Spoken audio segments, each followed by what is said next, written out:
How's it going, everyone? Welcome back to another video here. Today I've got my 2005 Yamaha Grizzly 660 that I just got to do some work to it. I've owned this quad a little longer than the quad in my last video. My last video covered that Honda out there. Just had to pull it out of the garage for some more room here. So I bought this quad probably about 2 months ago, give or take. I bought this quad not running. I brought it running, but the seller was saying that when you'd shift it into gear, the motor would stall. It would lurch forward, motor would stall. I drove out, picked it up. It was a bit of a drive. It was about 2 hours from me. Picked it up.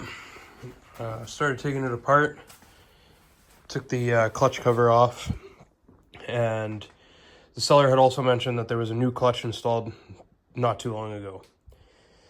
So upon some further looking, there's when you pull this cover off, there's a cage. It's called the clutch, I don't know what they call it, the clutch housing or the clutch guard. It's like a metal frame that kind of sits over the clutch. There's a bearing in there that the crankshaft, like the end of the crankshaft sits in. And anyways, so what had happened was the primary sheave had actually fallen off because the nut had backed right off. Not really sure how that happened, but it did. So the clutch had backed itself off. Because of that, the clutch, normally at idle, the clutch is small like this. And it allows the belt to ride really low down in the sheaves. Because the clutch had, the nut had fallen off, the clutch expanded, and it expanded beyond the point that it's supposed to, so the rollers that are in the clutch itself, they were just scattered all around the clutch. So basically what was happening, because of how big the clutch was, or the fact that it had expanded, if you know anything about how clutches work, as soon as you would throw it in gear, it thought that the clutch was in its full throttle position. Therefore, it would lurch forward, stall out because the motor didn't have enough power to accelerate it to the speed that it was trying to get to. So anyways, pulled that clutch apart, put the rollers back in, re-greased everything, and tried it out. Everything was working fine. So I did some other little odds and ends to it. I changed out the front and rear differential oil. I changed the engine oil, obviously. Changed the engine oil filter. What else have I done? I mounted this light bar to it because if you know anything about this generation of Grizzlies, they come with these headlights that are just god-awful. So fixed that up. Put the gun mount on here. It came with this snorkel. This is for the intake, like the clutch air intake. So that helps the clutch breathe a little bit. Put these hand guards on. They have mirrors in them, helps you see a little bit better. This bumper here, I welded this bar on because this is actually just a piece of iron pipe, because this is what it's supposed to look like. Someone hit something pretty damn hard with this thing because that bar was completely missing. So this is just plastic right here, was all willy-nilly. After riding it a little bit, it was in pretty decent shape. After riding it a little bit, I went for a ride the one day, and I got back, put it in the garage, like nothing ever happened. And I went to go start it the next day, and wouldn't you know it, battery's completely toast. Brand new battery that I had put in. So what the heck, right?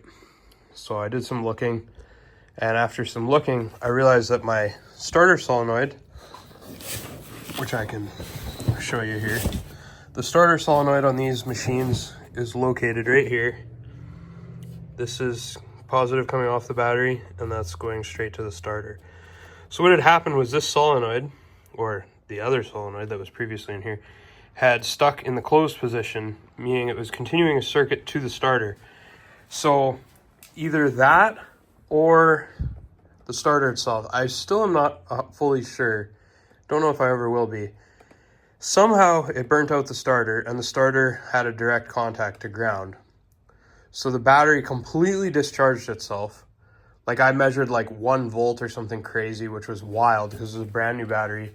Thankfully, it seems okay since that happened. But so in doing that, I had to replace the starter because the starter was completely blown inside. Replaced the starter solenoid just in case, because you never know. I didn't want that to happen again. So I've done that. And that's about all that I've done major to this machine. The starter replacement is a bit of a pretty large job. Requires, you know, a fair amount of removing pieces and parts and doodads, what have you. So I'll just give you a quick look here. That's the motor. So what I'm actually doing in this video today, or what I was hoping to try to do, is this machine has a cold starting problem, and I'm convinced that it has nothing to do with the carburetor, purely for the fact of when I go to start it, it probably has to crank over 20 to 30 times to get it to go. Now, with a machine like this, that shouldn't necessarily be the case, because the carb bowl should be full of gas, and the carb is not leaking because the tank never, like the tank is gravity fed, right? So the tank never, you know, is empty after I go to use it. So I don't think it's the carb. It very well could be. I'm not an expert on carburetors by any means, but what I was hoping to do in this video was probably pull the tank and open the intake valve cover and just check the clearances and make sure that the valve clearances are within spec. And assuming that they are, then I'm going to have to look into the carburetor. But I have a very high suspicion that that is, in fact, the problem. A couple other things while I'm on the topic that I remembered I did to this machine. I also changed the rear brakes. This one runs on a disc. You could just barely see the disc in there. It's a drive shaft brake on the rear. So I did that because the rear brakes were very bad. But other than that, it's been just a really good riding machine. It's got these Mudzillas on it, which is way more aggressive than I ever need. And as you can tell, it throws mud everywhere, even if you're just driving on a kind of wet gravel road. But that's what you get when you got extreme mud tires. And other than that, I've just done little odds and ends to kind of make it a comfortable and yet somewhat reliable machine. Hoping to be able to take it and do some hunting and, you know, some backcountry kind of stuff in the winter, maybe some ice fishing and whatnot, because it's a super capable machine, and I love every minute of riding it. It's enjoyable, super comfortable. Definitely more of a comfortable ride than the old Foreman, because it's independent front and rear suspension, and man, this thing's a beast. She'll stand right up, do wheelies, you name it, this thing will do it. So let's get the tank cover off here and probably remove the gas tank and see if we can get to that valve cover. All right, so the tank cover is off. That's just mainly a series of clips and bolts. In my case, it just clips on because the plastic is all broken for the bolt holes. So to take the tank off, there's this harness here. That's your sending unit for your fuel level. So you want to make sure to take that off, not break that wire. Then there's bolt here, bolt here, if that one will come. All right, and then go put these on the bench before I forget. Doing some home renos, so I got the electrical stuff out, and hunting season just started, so the decoys are out. Now the other bolt, this is going to be kind of hard for me to show you. The other bolt is right there. So you can take this off. I'm not taking mine off because I got the snorkel on here, and I'd have to pull the snorkel. It's one extra bolt, so whatever. But anyways, it's right there, and there's an identical one on the other side that this one is, I'm already have removed. I'm just gonna go ahead and use my magnet here and try to fish this guy out of here. Oh, I did this wrong. Oh, there goes the washer, but I heard it hit the ground. Yep. Oh, thank God. Would have been tracking that one down for a while. There's a bolt in the washer. All right, and the last step here is removing, shutting the petcock to off, obviously, which I've done already, and then removing this fuel line. Sorry, it's right there, which I've already popped off. And then the tank should just come right off.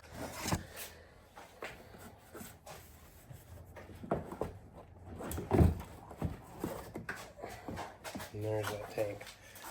Here's our valve cover for that intake. So we're gonna just quickly pop that off and check our clearances. I guess the other thing too, before we take that valve cover off, we need to pull this plastic off, get this recoil assembly off of here, because we're gonna have to spin the motor and just find out where top dead center is so that we can adjust these properly.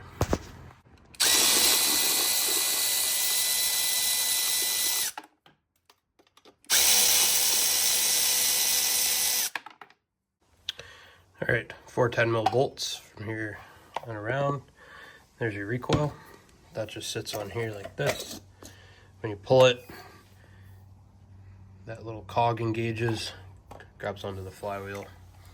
That's a tough pull. I've had to do it a few times when the battery's been dead, and that is not a motor I want to be pulling over, because not sure 100%, but I've heard this thing runs like 180 psi of compression or something, and it's a big cylinder to be pulling over, but it's been done and will probably be done again.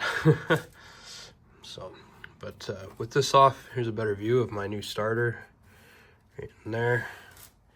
So we got to pull this little plug off of here. It looks like a big flathead, and then we're gonna spin this until we can find the little T for top dead center. All right, so we got top dead center here. It's that tick. Now, it's worth noting, and this can be read online, if I go back, if I could do this slowly with one hand, right here, that's a H. Apparently you're not supposed to use that mark. You want to use the mark, oh, I went past it. You want to use that little I and line it up with the other tick in this little, right there. See how this tick lines up with that. That should be our top dead center. I'm gonna go ahead and pull the valve cover here, and we'll verify our clearances. All right, it's 1, 2, 3, and 4. Those 4 guys. Put those in a little magnet tray there. Just keep a hold of those. And then this cover should pop off just like that. Oh, we're dropping shit in there. That's not good, but all right. And there's our valves. So I'm gonna go ahead and take a clearance reading and then verify that we are at top dead center, because it's gonna be 180 degrees out as well. So let me report back. All right, I just wanted to show you this. So I have the 0.10 millimeter, or the 4 thousandths feeler gauge. So if we go in this one it just barely wants to get in. This guy, that one it slips in pretty loose. And then this guy is real tight. So I'm gonna rotate the motor over, just verify that we are at the right spot. And then we'll check one more time. All right, this is another tip I've seen on YouTube here before. If you take a number 2 Robertson screw, jam it in a vice grip. These fit perfectly on these adjuster screws, because I mean, they don't really make a tool that fits that small. So if you use that, it makes your life adjusting things a lot easier. So we're just gonna go ahead and adjust this. All right, so we got it to where these guys will all just, this one's still kind of a little tight. It was loose before though, so. And then this guy. That guy just slips in there. So, we're gonna throw that cover back on. And hopefully that's our problem, considering how loose that one valve was. Wondering if that was causing the harder cold start issues there.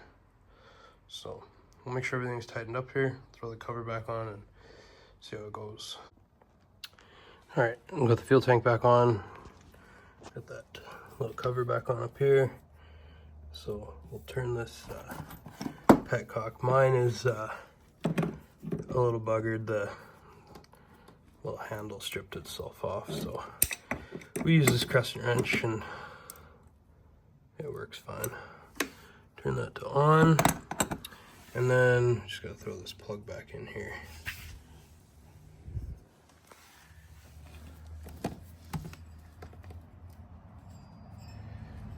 So we don't spew oil everywhere out of the crankcase, because that would not be ideal.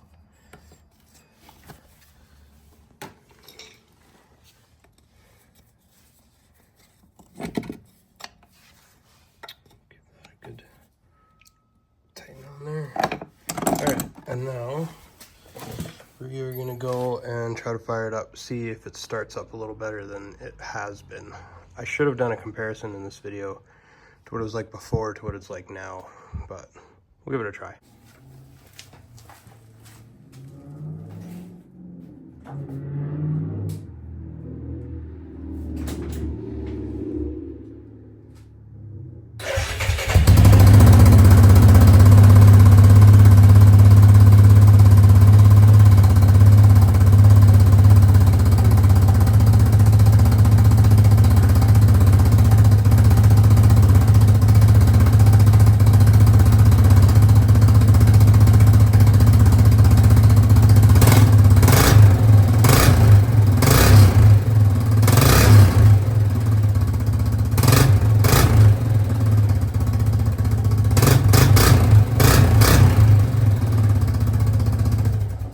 That was a lot better. That was like very little choke, which I mean, it's probably, I think it's about 16 degrees Celsius outside, which is roughly 60 degrees Fahrenheit, which isn't really that cold for a machine like this. So I'm pretty satisfied with how that went. So hopefully that was our problem. Just checking that my sending unit was working. I noticed I obviously didn't put the wire back on when I put the tank on, so scared myself there. Thought I might have to replace that again, because that's a brand new sending unit in there, because the one in there before was completely corroded. So I think that's pretty well fixed. So I'll go get a couple riding clips here, and we'll go from there. Got to put all the plastics back on and whatnot. And I guess I should give you another little quick backstory here. You probably noticed in the opening thing here, there's all this duct tape. I'm assuming there's a hole in this for some reason, and I'm assuming that someone once upon a time had cut that out for like more intake. Not really too sure why, but yeah, so got a nice little duct tape design on there. So anyways, we'll throw this back together, get a couple riding clips. All right, we're back together, so let's take it for a quick spin here.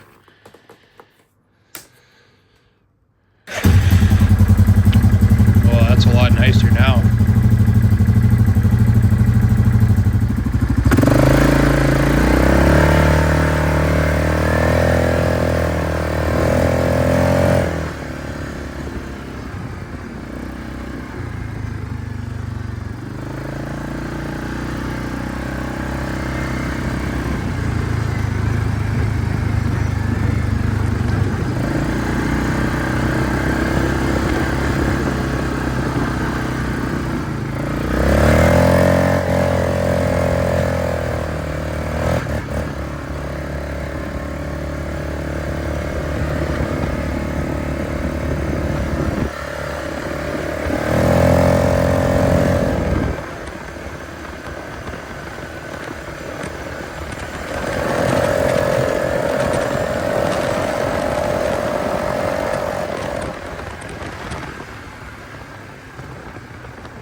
Alright, in case anyone actually notices in the video, different day. It was getting too dark last night, and the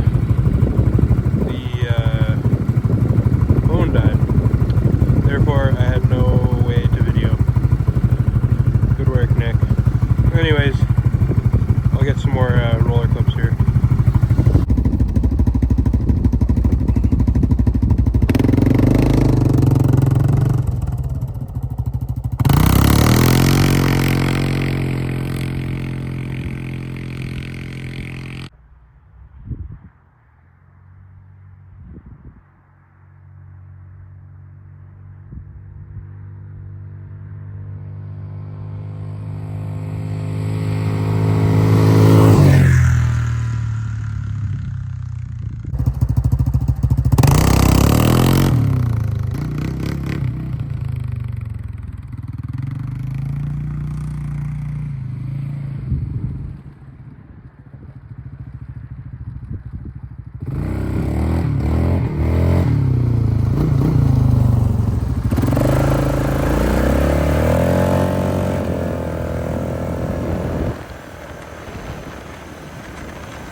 Light bar.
Alright, well everybody, I guess the geese are going to be singing for us here.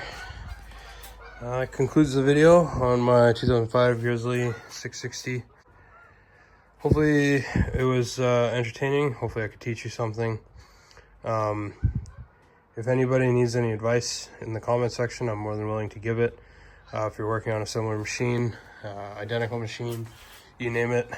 This machine, I mean, everybody that watched to this part would know all the work that I've done to this machine. So I have a pretty good skill set as far as working on this particular machine. So if I can be of any assistance, I'd love to help out some fellow DIYers and fellow ATVers. Yeah, this is an awesome machine. I think I really scored on this one. It's a pretty good purchase. 1,500 bucks. And if I didn't add it in earlier, I did all the math. All the parts and everything I've put into this machine, I'm just barely clearing $2,000. And again, I live in Canada, so take that as you will, American viewers. You know, numbers will be a little different, but 2,000 bucks Canadian gets you this machine if you can score it properly on Marketplace. Anyways, hope I could teach you something. Hope you enjoyed watching this video. If I did, please show me some love in the comments. Hit that like button and subscribe. It's always appreciated. And yeah, thanks again for watching. Take it easy.